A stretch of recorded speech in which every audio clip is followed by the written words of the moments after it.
Une nuit passée sous la tente, et Benjamin et Stéphane ont déjà retrouvé leur vélo.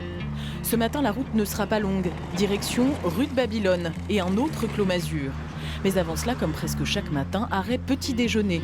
Aujourd'hui, c'est à Saint-Romain-de-Colbosc que les deux paysagistes ont choisi de débuter tôt leur journée. La plupart du temps, on est invité tout le monde. C'est-à-dire, vous êtes invités à dormir, à manger Pas à dormir, mais à manger, ça nous arrive, oui. Parfois, les gens nous invitent quand c'est possible. C'est des moments privilégiés quand même.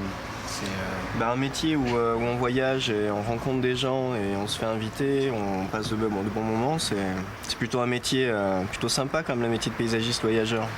Et paysagiste partageur. C'est là toute l'originalité de la démarche de Stéphane et Benjamin qui, en 2009, ont créé un collectif privilégiant justement les projets en concertation avec les citoyens. Vous allez bien? Bonjour madame. Oui, écoutez, tout va bien. Entrez. Oui. Une démarche qui a tout de suite plu à Viviane, installée ici depuis plus de 20 ans. Elle aussi veut témoigner, partager son histoire et sa cuisine aussi. Il est précis. Hein. Ouais, il faut... Ah ouais, attention, 200, 200 c'est pas 202 ni 198. Hein. Et puis vous n'allez pas le regarder, vous allez travailler. Je suis partant, là. On va en profiter pour vous poser des questions également.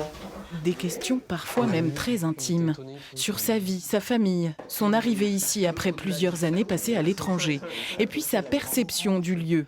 Cette maison, transformée, partie d'un Clos Masure, une architecture locale que les habitants eux-mêmes redécouvrent aujourd'hui. Quand il y a un peu de vent, il y a toute une rangée de chênes qui est derrière.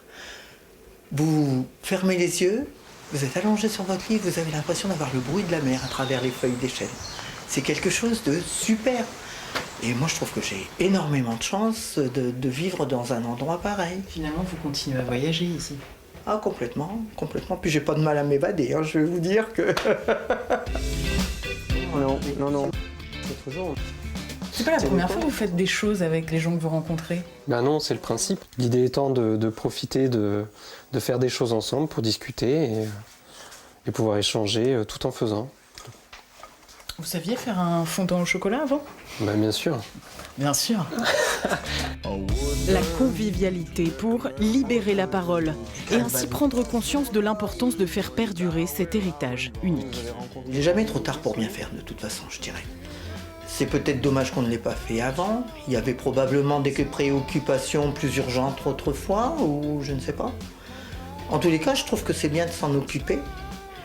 Et je pense que c'est nécessaire, parce qu'on ne peut pas tout laisser partir comme ça.